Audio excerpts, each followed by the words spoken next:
Ketemu lagi bareng Nurholis Channel. Buat kamu yang nyimak cerita ini, jangan lupa like, komen, dan subscribe ya guys. Terima kasih. Kita lanjut ke episode 12 kali ini. Markimak, mari kita simak. Hehehe. Ibunda Robi tersentak mendengar semua perkataan dari Robi. Rasa bersalahnya menyergap di dalam lubuk hati, apalagi setelah membaca hasil tes DNA yang diberikan oleh Robi. Hasilnya menunjukkan bahwa bayi yang tak berdosa yang sudah dia usir dari kehidupannya adalah darah daging dari Robi. Rasa sesal pun rasanya sudah terlambat. Dian sudah pergi membawa anaknya, yang notabene cucunya sendiri. Robi hanya menatap sang ibu dengan tatapan kecewa dan amarah yang meluap-luap. Dengan sekuat dan sebisa mungkin ia tahan. Robi perlahan melihat sudut mata sang mama mulai menitikkan cairan bening yang meluncur membasahi kedua pipinya. Sudah terlambat, Ma. Diandra sudah pergi membawa anakku, seru Robi kesal. Semua rasa sakit dan pemikirannya sekarang mungkin dia akan berpikir, jika aku juga adalah orang yang paling jahat sedunia karena ulah mama. Sambungnya lagi. Tidak ada kata yang terucap dari mulut ibunda Robi. Wanita parubaya itu menangis terseduh-seduh. Dia sangat menyesal mengapa mengikuti hawa nafsu dan egonya. Sekarang aku tidak tahu lagi di mana keberadaan mereka. Apa mereka sudah makan atau belum? Atau mereka kepanasan atau kedinginan? Lirih Robi. Lututnya terasa lemah. Seluruh tubuhnya bergetar hebat karena menahan emosi di dirinya. Robi rasanya ingin sekali menghancurkan dunia ini agar dapat melihat di mana keberadaan Diandra dan putranya. Setelah sekian lama berada di dalam rumah bersama ibundanya, Robi akhirnya memilih untuk pergi, mencari keberadaan Diandra di luar sana. Dia pergi dengan amarah yang begitu nyata. Robi menghampiri kendaraan roda 4-nya dan langsung memacu di jalanan yang lumayan senggang. Kalian di mana sih Dian? Apa kalian baik-baik saja? Apa baby boy rewel? Bisiknya gelisah seraya mengemudikan mobilnya di jalanan. Dengan perasaan cemas setelah 3 jam mengelilingi kota namun hasilnya masih nihil, kini Robi memutuskan untuk beristirahat di trotoar jalan. Robi menghentikan mobilnya, dia duduk bersandar di jok mobil dan memandangi foto Diandra bersama si baby mungil yang sempat diabadikannya di dalam ponsel. Tanpa sepengetahuan Diandra, ujung jari Robi mengusap permukaan layar ponselnya. Dia sangat merindukan kedua makhluk yang ada di layar ponselnya itu. Kalian di mana sih? Apa kalian baik-baik saja? Apa boynya papa rewel? Oh ya Tuhan, jaga mereka berdua agar selalu baik-baik saja. Doa Robi yang sedang gundah gulana. Menghirup udara sebanyak mungkin untuk mengisi cadangan oksigen di dalam paru-parunya yang terasa sesak karena memikirkan Diandra bersama si malaikat kecilnya. Setiap kali ia teringat wajah sang putra, Robi merasa dadanya sesak bagaikan terhimpit sebuah bongkahan batu yang amat besar.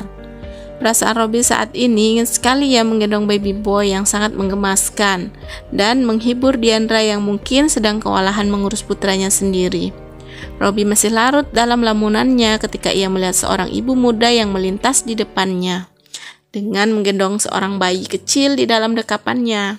Sontak saja Robi dengan cepat membayarkan segala lamunannya. Tanpa sadar sudut mata pria itu sudah mulai basah. Gegas Robi menyeka sudut matanya dan menghapus sisa lelehan benda kristal di pipinya. Robi yang terlihat tegas itu ternyata sangat mudah menitikkan butiran kristal saat dia mengingat betapa sedih dan susahnya Dian bersama sang putra. Sementara di rumah kecil yang sederhana, Diandra terlihat sedang bersibuk ria mengurus sang putra. Ia tertawa pelan melihat si baby yang bergerak-gerak gelisah. Beruntung bayi kecil itu tetap anteng dan tidak rewel. Sepertinya si baby kecil merasakan kegelisahan sang ayah saat ini, hingga bayi kecil mungil itu pun merasa seperti sedang gelisah. Aduh, gantengnya anak bunda. Coba lihat anak bubun mirip siapa coba? Seketika Diandra tersadar dengan ucapannya barusan. Sudah tentu si bayi kecil mungil itu sangat mirip dengan Robi sang ayah. Diandra membelai puncak kepala sang putra lalu ia menarik nafas dalam-dalam, meyakinkan dirinya jika dia sendiri sanggup membesarkan anaknya tanpa harus menyangkut pautkan Robi dan keluarganya. Mungkin setelah semuanya membaik, Diandra akan mulai mencari pekerjaan beberapa bulan ke depan. Dia masih bisa fokus untuk merawat baby boy karena di dalam tas Dian masih ada uang cash yang akan ditabungnya dan hanya akan dia gunakan untuk keperluan sehari-hari yang seadanya. agar bisa berhemat dan menunggu boy kecil semakin besar. Beruntung Diandra masih menyimpan uang yang pernah diberikan Sisil saat dia di rumah sakit. Kata Sisil itu uang sisa keperluan Dian dan boy saat masih dirawat.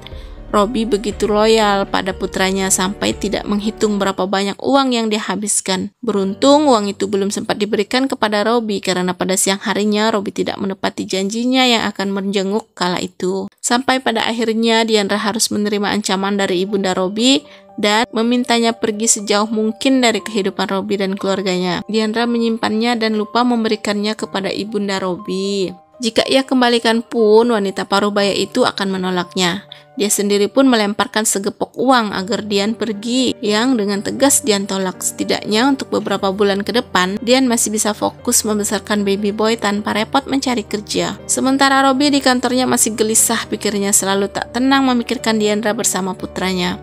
"Kamu di mana sih, Nak? Papa kangen sekali," ucap Robby lirih seraya mengusap layar ponsel yang sejak tadi dipandanginya. Robby tidak tahu harus mencari di mana lagi. Semua cara sudah dia lakukan, melibatkan anak buahnya, bahkan menggunakan bantuan tenaga aparat kepolisian pun sudah dia lakukan. Namun petunjuk di mana keberadaan Diandra sampai saat ini tak juga ada kabar beritanya. Ingin sekali Robby melakukan usaha yang mungkin sedikit ekstrim, yaitu memasang iklan pencarian orang, namun ia takut jika nanti Diandra mengetahui hal itu justru akan lebih menjauh darinya. Belum lagi para masyarakat yang akan bertindak sesuka hati jika melihat hal yang mungkin menyudutkan dia. Tentu saja itu akan semakin menyulitkan Robby. Bisa saja target kejahatan orang-orang tak bertanggung jawab atas Diandra akan semakin besar celahnya. Robby menghembuskan nafas panjang seraya menyenderkan punggungnya di kursi kebanggaannya. "Bi, ada petunjuk tentang Dian," suara Aska menggema di ruangannya yang tiba-tiba memasuki tanpa mengetuk pintu. Hampir saja Robby terlonjak. Beruntung Robby tidak latah. Jika saja dia latah, mungkin sudah berkali-kali ia mengatakan sesuatu. Robby langsung memicingkan tatapannya, fokus kepada Aska yang saat ini sudah berdiri di hadapannya. "Petunjuk apa?" tanya Robby. Badannya kini tidak lagi bersandar. Dia langsung duduk tegak menanggapi serius ucapan Aska. Aska mengatur nafas yang memburu karena dia sempat berlari kecil untuk bisa menyampaikan informasi ini secara langsung kepada Robby dengan cepat. "Menurut salah satu orang yang aku tugaskan, Diandra tinggal di sebuah rumah kecil yang disewa tidak terlalu jauh dari tempat ini, tapi tempatnya sangat tersembunyi," terang Aska. "Wah, kerja bagus," ucap Robby antusias. Ada harapan baru yang menyala di hati Robby. Meskipun belum pasti di mana keberadaan dia, namun setidaknya ada petunjuk yang membuat secerca harapan itu timbul. "Perintahkan semua anak buahmu untuk bergerak ke sana sekarang dan jangan lupa, jangan menimbulkan kecurigaan, nanti Dian malah takut dan pergi menjauh," titah Robby dengan penuh semangat. "Dan ya, jangan memakai seragam biasa. Mereka semua harus terlihat seperti masyarakat sekitar," seru Robby penuh semangat. "Sekarang?" tanya Aska. "Tunggu tahun depan, habis lebaran," jawab Robby kesal sambil bangkit dan menyambar jasnya untuk keluar dan ikut mencari keberadaan Diandra. Sementara Aska, dia langsung berjalan mengekori Robby sambil merogoh ponsel dari saku celananya, menghubungi seluruh anak buahnya yang sudah terpercaya dan handal dalam acara selidik menyelidiki seseorang. Sungguh rasanya Robby benar-benar sudah tidak sabar untuk menemui Diandra bersama si mungil. Dia terus berjalan dengan sangat cepat yang diikuti oleh Aska di belakangnya. Senyum tipis terbit di wajah Robby, sepertinya pria itu sedang membayangkan pertemuannya bersama sang putra dan juga Diandra. Aska yang dapat melihat senyuman itu pun sedikit lega. Setidaknya wajah Robby sudah tidak seperti kemarin-kemarin yang selalu ditekuk dan selalu terlihat marah. Prak! Ponsel Robby terjatuh dari genggamannya. Dia tergugu menatap layar ponsel yang masih terlihat jelas foto Diandra bersama sang putra. Aska yang melihat itu pun dengan cepat mengambil ponsel yang tergeletak di bawah dan memberikannya kepada Robby. Seketika wajah Robby berubah menjadi sendu, tidak lagi terlihat senyum di sudut bibirnya. Robby menjadi murung. Dia berpikir jika ada kejadian buruk yang sedang menimpa Diandra bersama putranya. Entah mengapa Robby sekarang menjadi orang yang paranoid, selalu merasa takut jika melihat tanda sedikit saja. Walaupun hanya ponselnya yang retak, namun saat retak foto itu masih terlihat. "Cuma foto di HP, Bi. Kamu berdoa saja ya, si baby boy akan baik-baik saja," hibur Aska.